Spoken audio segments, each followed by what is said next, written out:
E3 is in the air.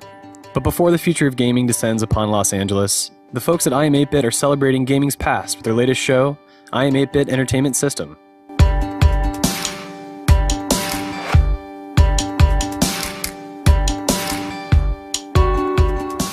Gallery curator John Gibson hopes that their latest collection will remind people of a simpler time, when gameplay was unsullied by modern conceits and imagination was king.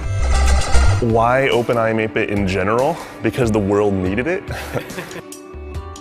There's something about games culture that doesn't really celebrate games as much as they really should. I feel like there's a lot of focus on modern games, but imagination in the past was far more amazing because you were required to make incredible leaps. It supplied a great canvas for interpretation.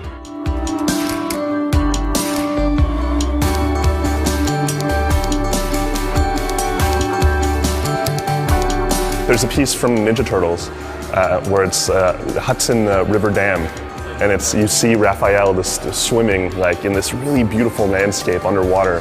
That print specifically puts it in this epic scope. The game itself did not show you that perspective. This piece, you got a 4x3 TV, and the piece is this much wider. It shows you what you thought you were seeing. It shows you all the colors and vibrance and wildlife, fish and turtles and kelp and all this stuff. In reality, you had probably 10 colors on screen. That game is so f***ing hard, and that level is so frustrating, and I think that's our most popular print here, because it embodies so much of what it was like to be sitting in a living room cross-legged, playing that game with your friends, and just throwing the controller at the TV.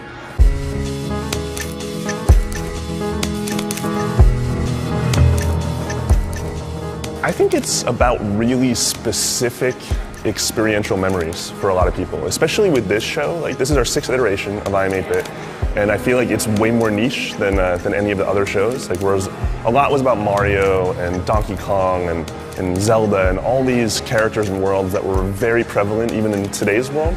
But now it's about the Earthbounds and the Ninja Turtles and all these games that weren't the top game. They were down here, down here, down here. All these guys that are now power players in the industry, all these men and women, now they're creative directors and they're CEOs and super producers. They're all influenced by that stuff, and now I think they're putting it in very subtly into all the modern stuff, and with this next generation of consoles, I really hope that more and more of that stuff leaches in, because if it doesn't, we're all dooms.